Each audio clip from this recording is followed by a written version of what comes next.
I want to do a quick video about sin and weeds. So my weeds have gotten kind of out of control in my yard. It's been raining a lot. It's been a very rainy summer in comparison to what's normal in this part of Mexico. And it's finally stopped enough for me to get started on pulling these weeds. I got the front weeds pulled, and now I'm working in the back here. And some of these weeds are wicked evil. There's some wicked, mean, evil weeds. Some of them look like grass, right? They look like grass, kind of like some sin. Some sin looks like it's not that bad, and it's unimposing, and maybe we can just partake in a little bit of it. And then other sin is really bad. And you have other weeds that are just really mean. You see these weeds here, they have thorns on them. And this is like deep-rooted sin. And their roots go really far down, and the thorns go all the way to the base. So when you try to get rid of it, it's real difficult. It's real difficult. See if I had a leaf here. Here's a leaf. I'll show you. Even the leaf on this weed, can you see it has thorns on it? They're really light. You don't even see them hardly. Let me see if I can focus. Okay.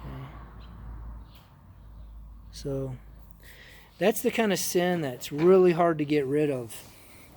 Like maybe, and it could be different for each individual. It could be, most likely for a man, it's going to be like sexual sin.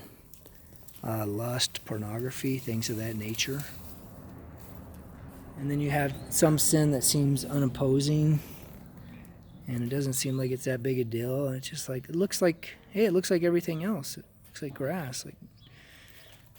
But maybe I could just try it a little bit. God probably doesn't mind that as much. But the problem is, if it goes untreated for too long, this is what you end up with in your life. And only Jesus can get rid of that for you guys.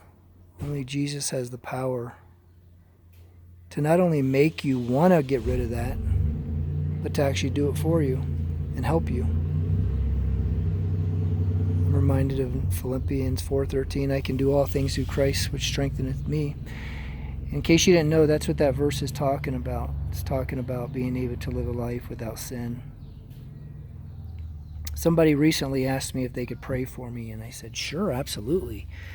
I'll never turn down prayer, but I have one question. I want to make sure. No, I said, absolutely, you can pray for me as long as you're not a sinner.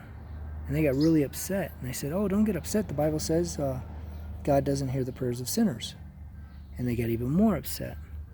And so then some time went by, and I asked them to help me with something. I sent them an email, and this was like a month later, and they were so offended. They still remembered that, and they said, "Oh, but I'm just a sinner. How can I help you?" or something to that effect. And I said, "Well, don't act like I called you a sinner. I didn't call you a sinner. You called yourself a sinner. I just was clarifying before you prayed for me. And now you've told me you're a sinner twice." So I can tell you this as a fact, folks, that you're saved from sin or you're not saved at all. And, Jesus spoke in parables so that people would not understand. If Jesus did that, what else do you think in the Bible is in there? That those who are not proper in heart and upright cannot understand. Do you think it's possible they read the writings of Paul and don't understand them because their heart is not true and right, and they have sin in their heart, and they don't want to know the truth? So they gravitate towards something that appears to justify their life, and it entangles them. And it's the wrong path. It's not the right way.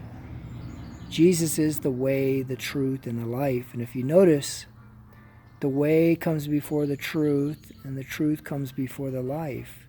You don't get to the truth without being on the way, and you don't get to the life without the truth. All right, guys. God bless.